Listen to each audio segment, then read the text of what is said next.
welcome to My Counselor Live. I'm Tori, and today I'm so excited to be with you guys and to be joined by one of our amazing counselors on the team, Tish Hedger. Tish has been on the show a few times, always comes in with so much wisdom, so much goodness, and I know that you guys love her as much as I do. So I am super excited to have her back. And Tish, I would love for you to just take a minute for the people who are new here, who haven't heard from you before, maybe just introduce yourself and talk a little bit about what you do here at MCO. You bet. My name is Tish Hedger, and I'm a therapist here in Kansas City, Missouri. And I am the clinical director for MCO and worked for MCO for about 4 years and just love being a part of a team where we get to integrate our faith into clinical skills and to work with such an awesome team. It's a blast. Yeah, I hear that exact thing all the time from the other counselors when I kind of ask them, like, what brought you to MCO? What do you love about MCO? And so many of them just say that integration of doing what they love, of counseling and faith is just so special here at MCO that, like, you just don't find a lot. Yeah, it is so special. I have worked in other contexts before being able to be in a setting where I could integrate my faith. And I feel kind of ruined for life. Like, well, Jesus can send us anywhere he'd like to, but I can't imagine going back to not being able to integrate my faith and it not being such a core part of what I get to do when I sit with my clients. And to be surrounded by a team where we all share that in common. It's so life-giving. That is so beautiful. And I feel like it's hard to do counseling as a believer without integrating your faith, because that's such a crucial part of our hearts and our minds and what we have to process and what God is like putting into our lives and things like that. I just feel like that I am interested, like, for non-believers, maybe if there are some who are tuning in to, like, what's it like to battle these things and to not have the hope of the gospel, and to not have that hope. But it's just so rad. It's so neat. And I just love getting to talk with you guys and get your insight. And I've loved hearing from people who are clients, and have, not always been believers and now get to, like, integrate faith into counseling and just what a difference it makes. Yeah. And I want to encourage our listeners that, wherever they are in their spiritual faith journey, that at My Counselor, we really want to meet you wherever you are, that, you might have all kinds of thoughts and feelings and beliefs about spirituality.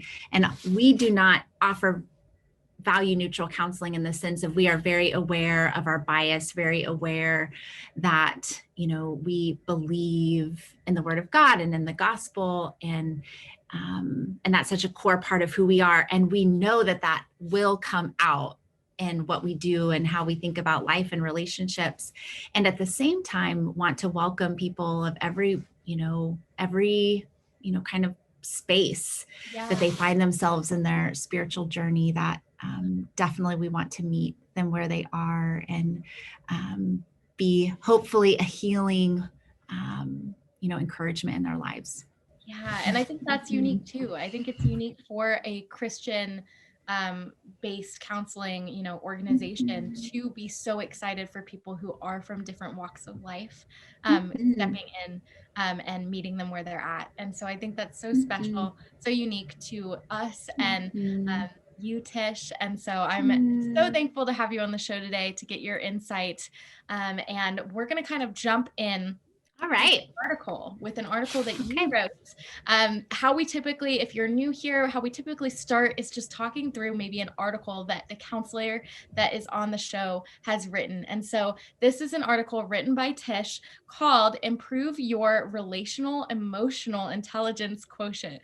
And I feel like that's such a, it's so hard to, like, put it all into words. I feel like that's a big jumble of words, but I loved reading this article, and I feel like there was so much in it, so much goodness, and I'm excited to pick your brain. And so I want to start by asking you, who was this article for, and what kind of inspired you to write it? Yes. I think it reminds me of just a lot of my own journey in learning how to understand the purpose and the role of emotions in my own life and in the role of connection in my, my relationship with my most important others in my life, my husband and my kids and my closest friends and my faith community, and growing up in a family where we just didn't really talk about emotions. And so I didn't, it was kind of a language that my body spoke, but I wasn't fluent in the language that my body spoke. And so in my own life, I've really had to learn and grow in how to be fluent in emotions that are in my body and how they inform the actions I take and how they inform the connections I'm able to forge with others. So I think when I wrote this article, I wrote it for people like me who, they kind of, our childhood manual gave us a lot of good stuff, but we get to, adulthood and we're like, wait, mine's like missing a few pages. And that really became apparent when I was newly married. And so it kind of started me on a journey of learning more about emotional health. Yeah, I love that. And I think that's a lot of our stories is, growing up in homes where maybe emotion wasn't welcomed, or talking Yeah, about emotion wasn't welcomed. And right. that just, of course, yeah, like you said, like when you end up, being married and in that new space in your own Mhm. home, it's hard to now Mhm. navigate emotions in a healthy way. And Yes, so I yes, love that you wrote this, and I want to kind of dive right into emotion. yes. So let's talk about kind of the science behind emotion. You touch on this at the start of your article, and I'm just wondering if Mhm. you could kind of reiterate that for the people that haven't read your article yet. Yeah, you bet. Emotions are physiological kind of states. They show up in physical sensations in our body. So our body feels quicker than our mind thinks. So our body is just, and our brain is taking in the environment around us and is generating from just our authentic experience, our emotions, our core emotions, our fear, anger, sadness, disgust, joy, excitement, and sexual excitement. These are the core emotions that every single human being is wired with. They aren't good, they aren't bad, they just are. And what we do in response and behavior and action to those emotions is something else, but just being able to kind of recognize that our emotions are not bad. They're not good. They just are. And they're meant to give us information about how we're experiencing ourselves, relationships, and the world around us. Yeah, and I just think it's so interesting that the body feels before the mind does. Because, I struggled with so many digestive issues for years. And it Mm. wasn't until I was an adult and I went to a doctor and talked with them about it that I realized that it was Mhm. connected to my anxiety and to my fears and all of these different Yes. things. And it totally changed the way that I, felt stomach aches. Whereas now I see it almost as like a like it communicating with me, like my stomach communicating, there's something that's making Yes. you anxious. And I never thought like that I when I love was in high that. school and experiencing these things. And it's Hmm. just so cool to be an adult now and have that understanding. And I know that Uh, that is a lot of people's stories. A lot of people struggle with mm. different chronic illnesses and maybe, things that are physically happening in their bodies that they don't realize are connected to their emotions. Yes, Tori, that is so good. And I think, our digestive tract is a nervous system organ, and our nervous system is the place that really generates a lot of, especially our stress and kind of rest experiences. And our body is trying to speak to us and communicate to us. I think we think, or I have thought in the past of emotions as kind of like, I don't even know, like this metaphysical like thing out there in the universe that my mind is kind of creating. But emotions are very embodied. They are, hormonal chemical substances in our bloodstream that our body releases that is telling the story of how we're experiencing the world. And then those emotions, those chemical emotions, are distributed throughout our body and impact almost all the tissue of our major organs and of our body.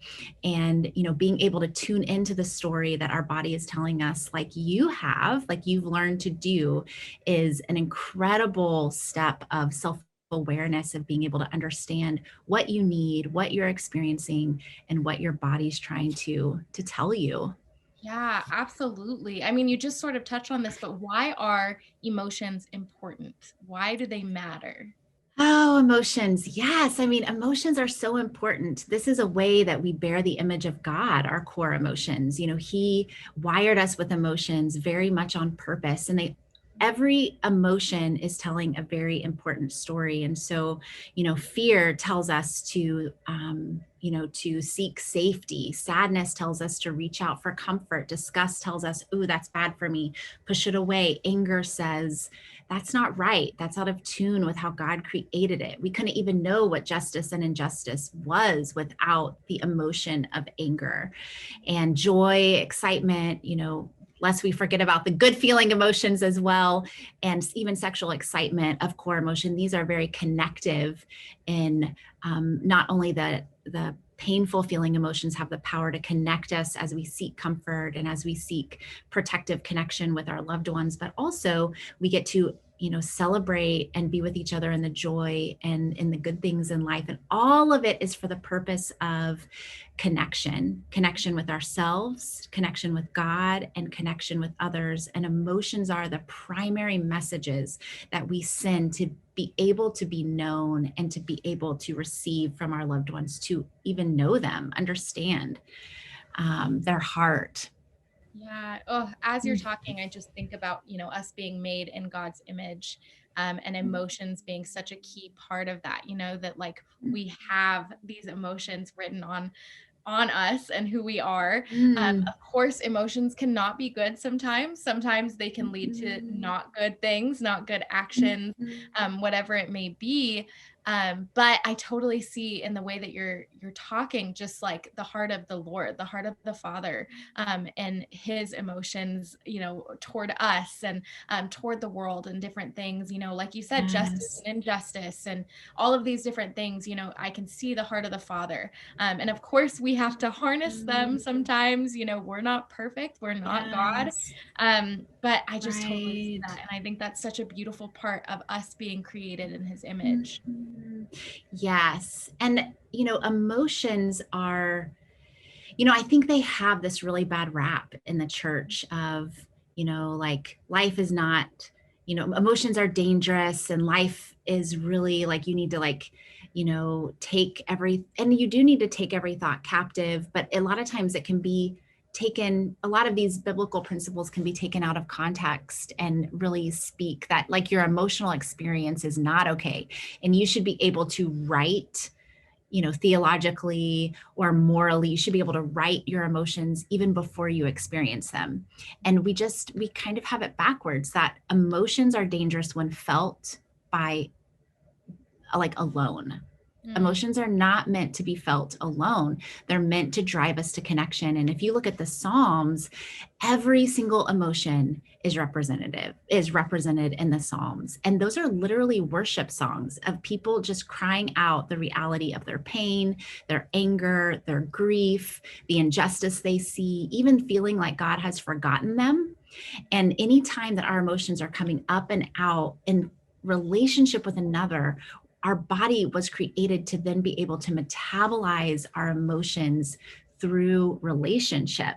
And so then we're able to get our needs met, and we're not driven to toxic action and responses that are much more, impulsive, and where there's like a feeling of not being in control. And so really being able to give space for our emotions just to be what they are, and then take those to our safe, trusted relationships that will actually enable us to have the self mastery to be able then to choose our response according to what is going to take me towards what I want to be in life, and what I want my life to look like, and what I want my relationships to look like. No, I think that's crazy because like emotions, being the purpose of them being to drive us to connection, it's so interesting that that's part of the purpose of emotion. And yet a lot of us choose to experience emotion alone and to like isolate ourselves in it, which is when it becomes, dangerous. When we, Mhm. really just like go into our hole of emotion and don't Mhm. let anybody in.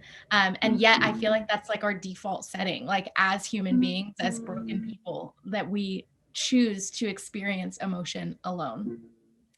Yes. And this, I talk a little bit about implicit memory in the article. And this really, you're kind of touching on the results of implicit memory.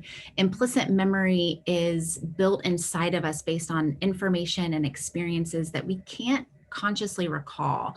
And it creates a procedural memory of just how we reflexively respond to ourselves and to others. And so I think we are born to reach out in our need and to communicate our emotions. When a baby is born, they cry because they expect someone to come, because Mm, that is how God created relationships, that babies express their emotions freely.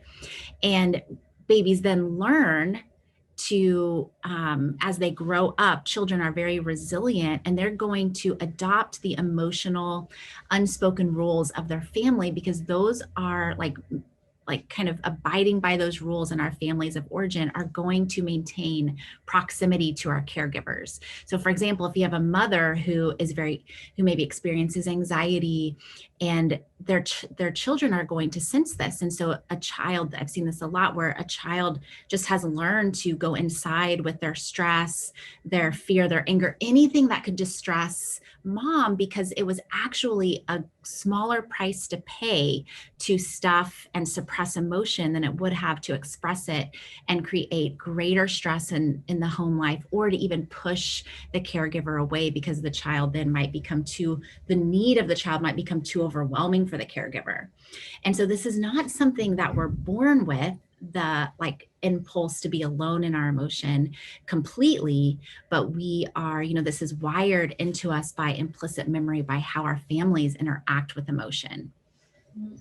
That is so good. And I totally see that on my own story. And I'm sure so many people who are listening in today can also see that in their own life. So I think that that is just so interesting that you say. So kind of switching gears, but not really. Yes. Let's go into emotional intelligence. So that's, this article is about emotional intelligence. So when I think emotional intelligence, I think Spy Kids, like kind of a little bit like, super intense, like intelligence. You know what I mean? I just think Yes. that word is like so intense. We just think of Yes. more intense things. But let me Yes. kind of get from you a definition of emotional intelligence. What is that? Go ahead. Yes. And I want to start with maybe an encouragement. Maybe you're watching and you're like, oh, shoot, like my family never talked about emotions. Like emotions weren't welcome.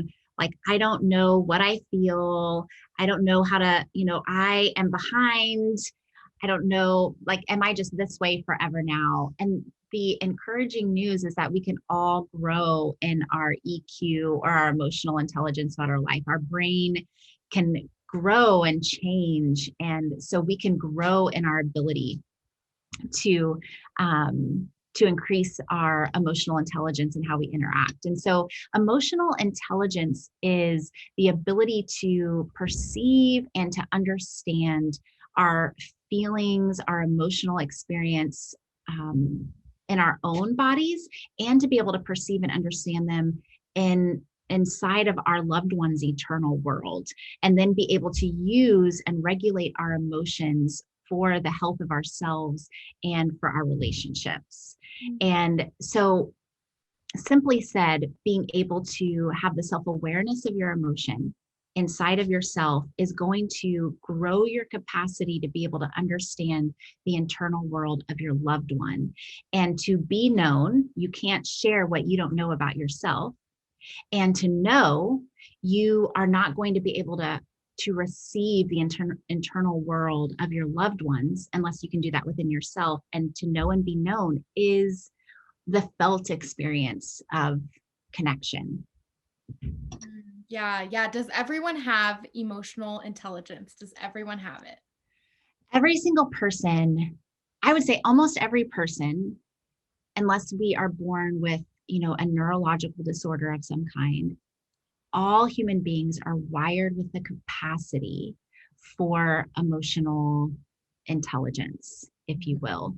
And, back to our babies, that we were talking about before, every baby is born and they intuitively know cry because someone will care and someone will come.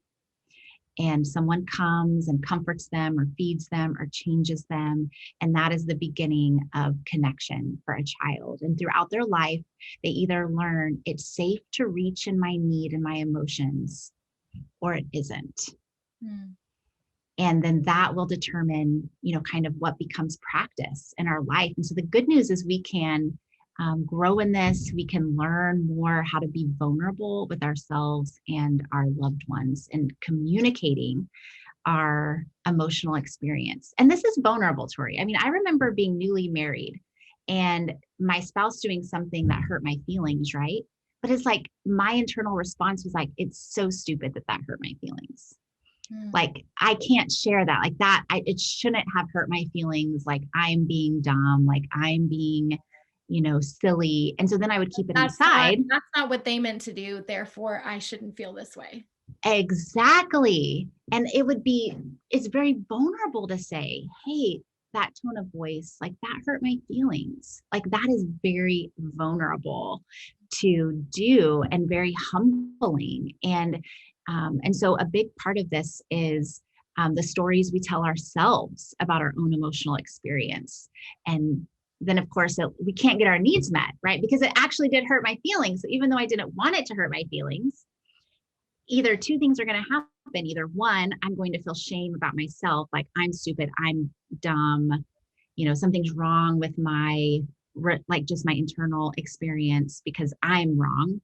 Or I'm going to feel resentful towards my spouse, right? Of like, it's going to kind of ruminate of like him not being able to meet my needs, or I'm not going to feel cared about. But what is blocking it is me kind of bringing my emotional experience that's kind of informing what I need, which is comfort, reassurance. Yeah, absolutely. I think I know what you're going to kind of respond to this, because I feel like this is the reason, but like, why do some people have more emotional intelligence than others? I assume it's, has to do with your childhood and what you experienced as a kid and what you kind of took with you into adulthood. But why would you say that some people kind of have more of a EQ than others? Yeah, I would say that it's a combination of factors. And one of the factors is certainly how a child's emotions are interacted throughout their development. Of on the first day of kindergarten, a little boy says that his stomach hurts, and his parents may say, hey, your stomach sometimes hurts when you feel nervous. Are you feeling nervous about the first day of kindergarten? And so whenever this is instilled at an early age, the child is going to naturally develop a lot of emotional skill. Also, temperament has a play in this, that different temperaments are just more, kind of more susceptible to be contemplative and to reflect on kind of their own experience and their emotions. Although EQ is not only like being contemplative, it is not only like being aware of your emotions, but it's sharing them in the context of relationship. And so that's a big piece of EQ that we can't learn on our own. We can only learn in relationship. And then I would just say another factor, is growing in our adulthood, going to counseling. I know I am a therapist, but I go to a therapist. And even though I have a degree and have studied these things, it isn't enough for me to necessarily know how in all circumstances to be able to apply these things, that I've needed help and my husband and I have needed help. And, we've been able to grow through those experiences as well. Yeah, no, I think it's encouraging that we don't have to stay where we are in our EQ, Mhm. that is Yes. able to change. You're able to grow in understanding emotions and in understanding, Mhm. your emotions and other people's emotions. And I just think that that is so Yes. neat that you don't have to kind of stay stuck, if Mhm. you will, like where you Mhm. were as a kid. So I love that. Yes. Next question, kind of moving into your article, you talk about the Yeah. primal brain. Mhm. And I just thought that that was an interesting term. Can you define the Mhm. primal brain? Yes, I'd love to. So you could think of your brain as like in three different layers. And Dan Siegel kind of made the hand model of the brain famous. So if you think of the brain stem as the forearm, and this down here would be the primal brain. It's also called the reptilian brain, or the lizard brain. These are some just terms that it's referred to. And this is the part of the brain that is developed first. It regulates our nervous system, our respiratory system, manages things like our heart rate and our body temperature, and our respiratory system, which if you think about all of those things, are very tied to our nervous system and to our fight, flight, freeze, to our danger responses. So that is intact when we're born. Then the middle part of the brain, if you think about we'll make this the middle part of the brain. This would be like the limbic brain or the midbrain, and this houses our attachment center. It also houses our emotional center and the part of our brain that registers threat. And so this part of the brain is our reflexive brain that is in complete control whenever we are in danger or when our stress level is high. And then over the top of the brain, this is the last part of our brain to be developed. It's our frontal cortex. This is our thinking center. This is the part of the brain that is meant to coordinate and integrate the whole brain experience that is not fully developed until for females, early 20s, for males, more like mid 20s. And when we're distressed and our limbic brain gets agitated because of a relational, emotional, or physical danger, it's like that front brain flips, we flip our lid, and no longer is our language centers, our thinking mind online anymore. And we are all in reaction mode, which is why we can do things and say things and arguments with loved ones that we look back and we're like, for me, I'm like, why was I acting like, like a young adolescent and I'm 36 years old? Mm. Oh, it's because of the state that my body and my brain was in. I was escalated and heightened. Therefore, my brain begins to behave differently when it's in that state. So it's kind of a long answer, but that is like the primal brain. I was really referring to like this whole lower region of the brain. Yeah, no, that's so good. And I've never seen that model before. I feel like I've heard these things, obviously, in high Yes. school and growing up and all of that, but to see the hand model, that makes so much sense. And I feel like that's Yes. such a good way to explain it. And kind of to Yeah. sort of touch on, at the end of your article, you keep going kind of through your EQ, and you mentioned 4 EQ skills in action. And I Mhm. wanted kind of talk through and emphasize on each of those things that you mentioned. Yeah. Yeah, you bet.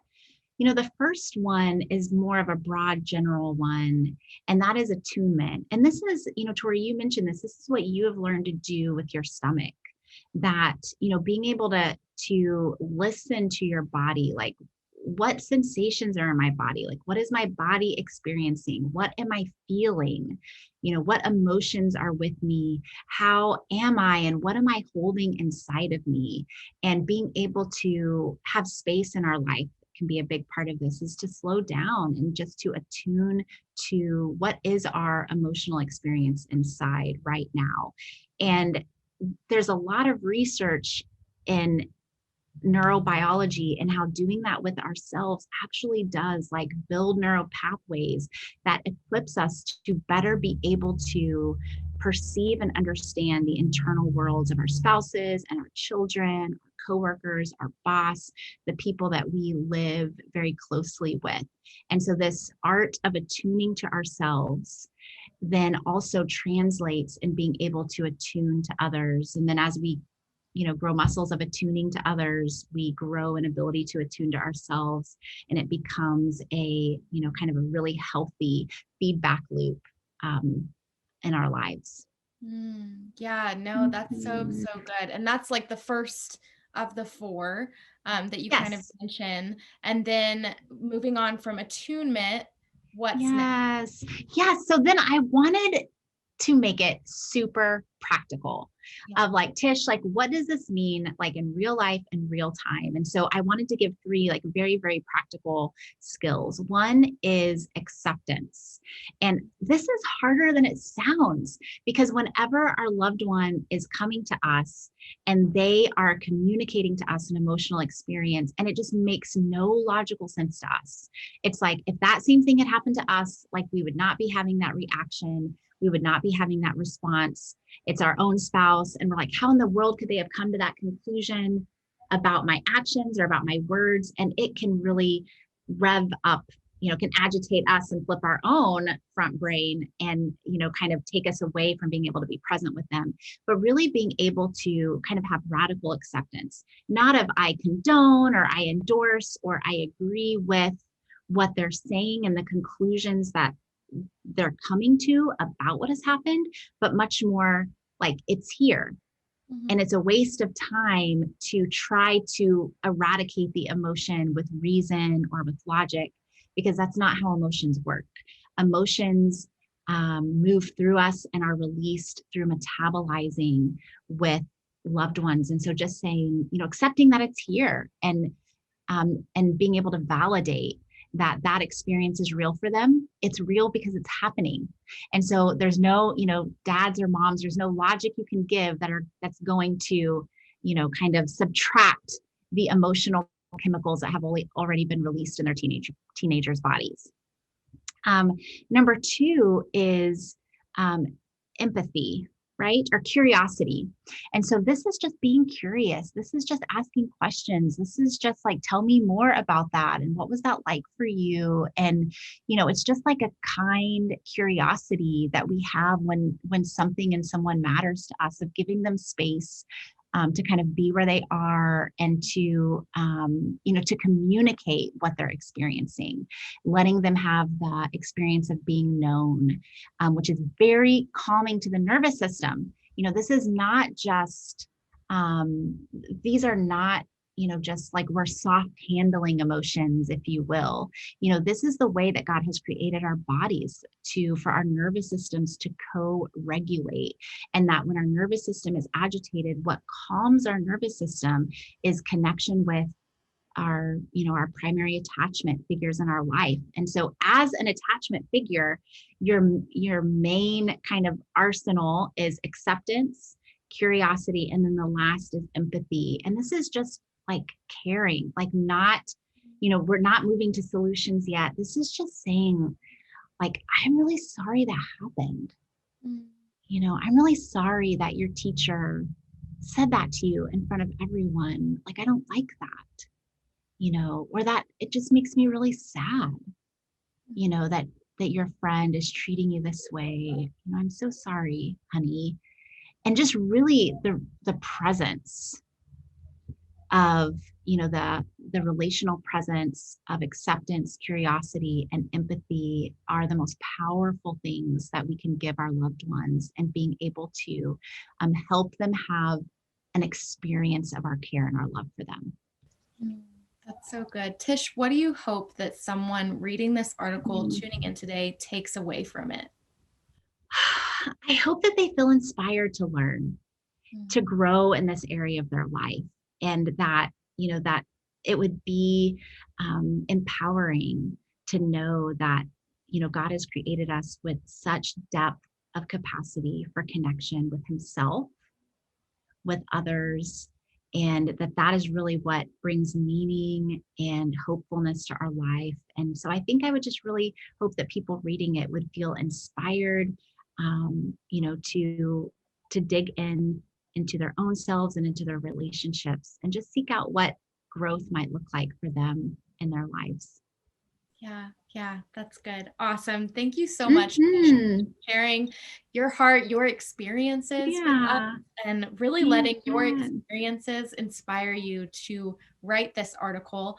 Because I think that Yes. what you've experienced in your story is similar to a lot of people. And I think that it's so Mm, important to see counselors who are vulnerable and mm, honest, and are inspired by their own experiences to help mhm, others. And so I think that's mm. beautiful. And I'm just so thankful that you wrote this article. And I definitely Yes. took a lot away from it. So I'm sure that other people Oh, did as good. well.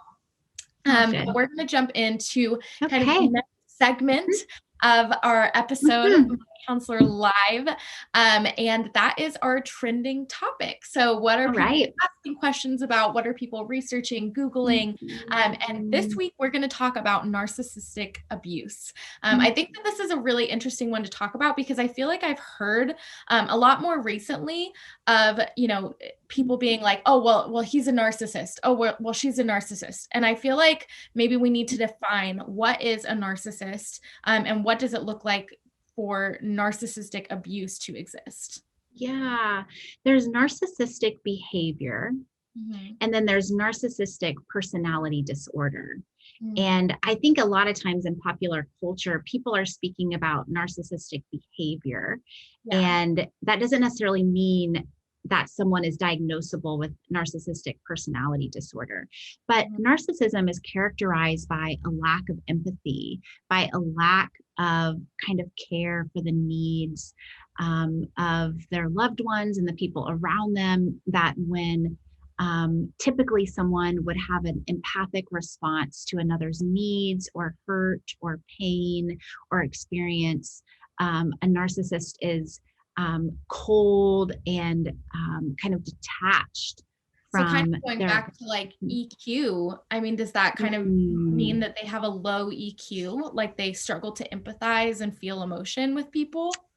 absolutely. And a lot of narcissists at the core are extremely insecure, and narcissism has become kind of integrated into their personality as a way to live detached and kind of safe from having to feel insecure or having to feel afraid.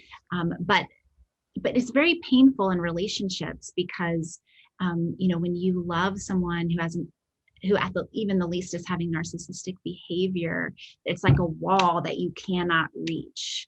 And there's a wall in front of them that it's like they just cannot see how they are impacting the people and the world around them. It's very sad. Yeah, no, Mhm. absolutely.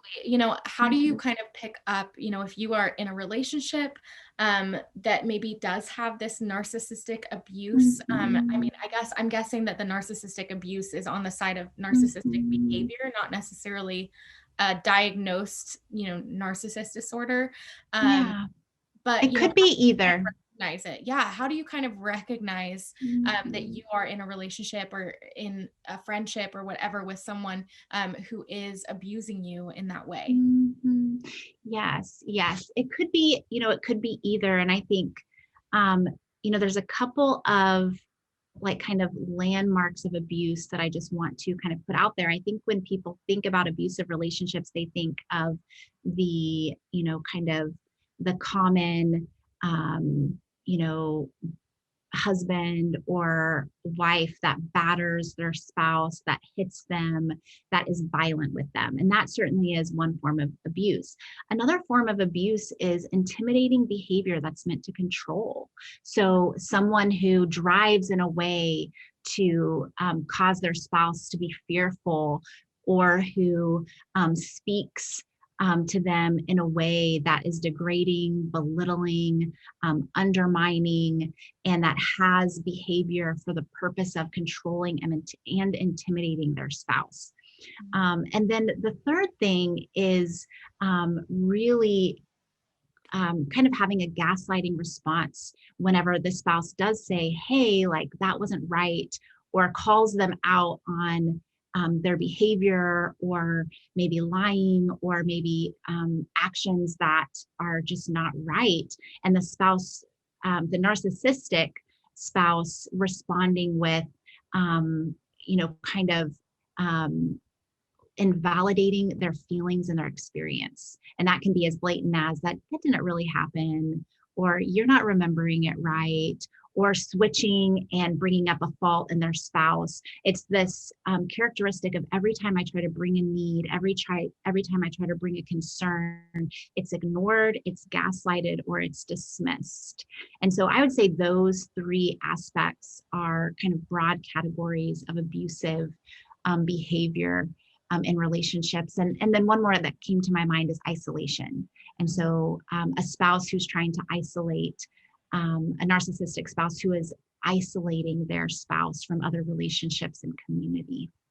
Yeah. Yeah. And of course, this can happen outside of just like a marriage relationship. It could just be a Yes. relationship with a boyfriend or girlfriend, a parent, a sibling, a friend. Yes. But for the Yes. purpose of this, we're talking through Yeah, marriage. What would sure. you suggest as a counselor if someone's tuning in today who is in a marriage with someone who maybe meets all of those? What do you kind of recommend doing? Is this like marriage counseling? What do you recommend as a counselor? If you've been in a relationship with a narcissist for a long time, it is very harmful to your brain and very harmful to your own self-trust and your self-esteem. And so oftentimes what enables such relationships to kind of continue untouched is that the abused spouse begins to um, not be able to hold on to like what is reality and what is right. It's like very, very confusing. It is the aspect of abuse, and that it is very disorienting and it is very harmful to the abused spouse's self-esteem and their kind of own self-agency. And so actually, if it's very severe, or if you just are wondering but you can't imagine ever asking your spouse to go to marriage counseling or confronting them, I would say pick up a book, pick up Emotionally Destructive Marriage, and there's also Emotionally Destructive Relationship. Pick up Is It Abuse? These are great books that are written for females primarily who are in these relationship situations to help them just kind of shed light on the reality of what's going on and really try to assess, like, is this what is happening? And they're great tools to be able to do that. Two is break your silence and isolation, reach out to a trusted friend, someone or relative that is going to hear you. And then three is, and if they're very isolated, they might need the first two steps before they do this, but like loving, firm confrontation, and the books that I recommended, like kind of guide women through like how to do that in their very practical ways of how to do that in the relationship. But narcissistic abuse happens in a cycle of an abuser and then someone who is kind of underneath the abuser taking that.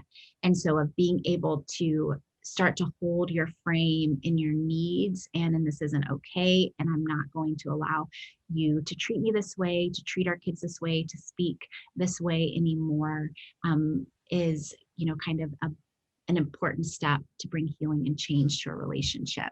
Because if the abuser doesn't see the chasm that they're creating by their behavior, then it's just going to continue on. So being able to stand up and hold your frame of, this is what your actions are doing to me and to our relationship, and really, hoping to wake up the abuser and be able to take responsibility for the harm that has been caused, the damage that's been done in the relationship. Yeah, yeah, absolutely. That's so good. And of course, this does Mhm. happen to men as well in It relationships, does. marriages. And Mhm. I just think that is so great that you mentioned those resources, those books. Mhm. We'll definitely put those in the show notes for you guys if you are Mhm. interested in finding one of those, if something that Tish maybe said spoke to you and your story. So kind of to finish Mhm. up, we're going to get into our Yeah. last segment of the episode, which is our Q&A segment. Sure. This segment because this is when we get to interact with our listeners. These are the questions that you're sending in, that you're sending us on Facebook or at Mhm. MyCounselor.Online/ask. Mhm. And so I'm going to just jump into a couple of these as we kind of finish out, Tish. Okay. I'm going to start with this one, which was asked by a man. He says, how do I talk to my female therapist about my sex life? So I'm guessing that there's some nerves in there, some anxiety about, talking about it with a woman.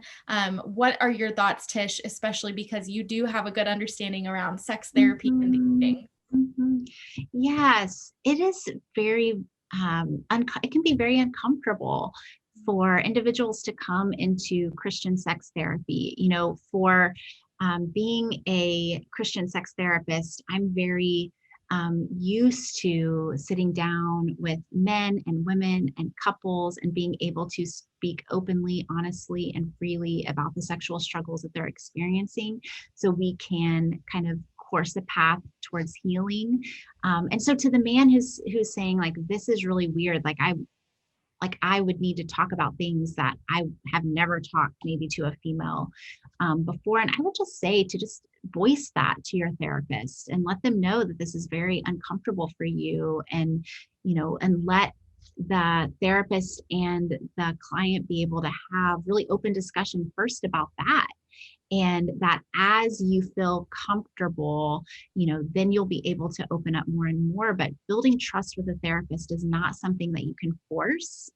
And so that is something that has to be grown over time. And so, although I would encourage, it's a little bit like going to your doctor and, talking to your doctor about things that you would never bring up with, girls' night or over family dinner. There's an understanding that this is what the doctor does, and they're very, equipped, and they do this kind of all the time. And at the same time with therapy, being able to honor your own experience and give yourself time to feel comfortable and for that trust to build. And so just talk to your therapist about that. I think is a great place to start. Perfect. That's so good. Kind of our last question that we'll ask before we finish up is a little bit loaded, but I'm going to read it to you. This was sent to us. And it says, my husband has friends, in quotes, on Facebook, Twitter, and Instagram that are dirty women, in my opinion. Half-dressed women, all inappropriate. I've asked him for years to delete them, and that it is hurting me and our family. He says he will, but he doesn't. He says his phone works slow when he tries to delete them. I'm just praying daily for him, and it seems his heart is just not with me. He says he knows he needs Jesus and he wants to get closer to him, but still won't put our marriage first. I feel like I'm not good enough, not pretty enough, just not enough. Any advice? So sorry. That makes me so sad to hear. And, I would encourage, some of the just concepts that we spoke earlier about in abusive relationships certainly apply here. And I would encourage, this spouse to see this as a very emotionally destructive behavior that their spouse is having in the relationship. And, I think what I would want to speak to first is that,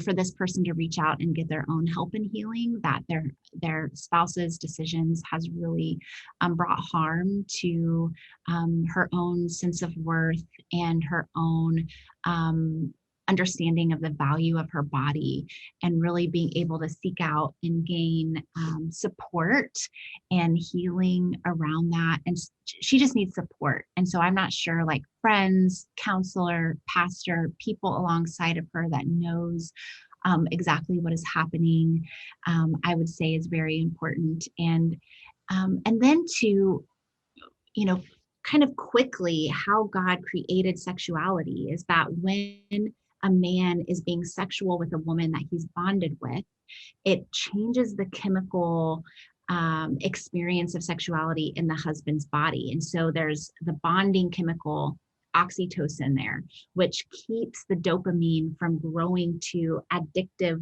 levels.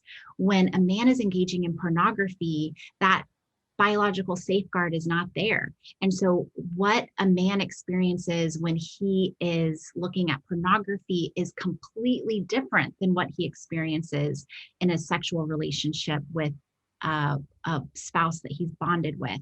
And so why I say that is just there is not any comparison that the dopamine levels that a man or a woman experiences with pornography is similar to heroin, cocaine, gambling,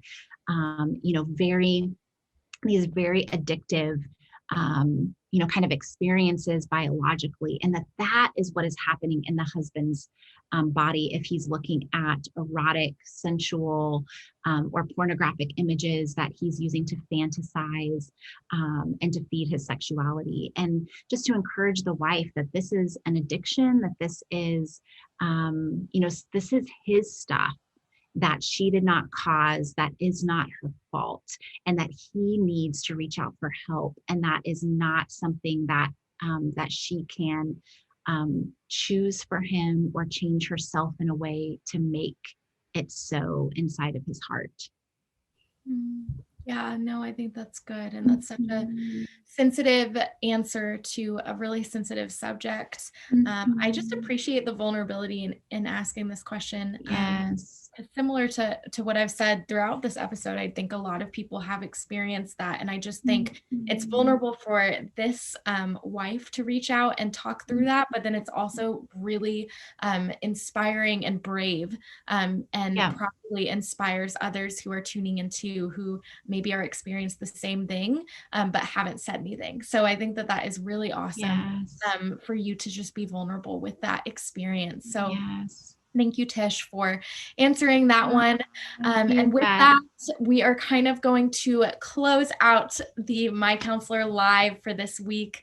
You guys, I have just so enjoyed getting to tune in today and talk with Tish, sit down and talk through your questions, her article, and the trending topic today. And just want to thank all of the listeners for joining us today for this conversation. And we love getting to talk with you guys and interact in this way. So Tish, do you have kind of any encouragement you'd like to leave the people with? Oh, just thanks so much for having me. Thank you for sending in questions. Please keep sending in questions. It's such an honor that they would send in their vulnerable questions and interact, that you guys would interact with us in that way. And so just thanks for letting me be a part. Yeah, of course. Thank you so much, Tish. And we will be back next week with another counselor for another episode of My Counselor Live. So thank you guys for tuning in, and I'll see you next week.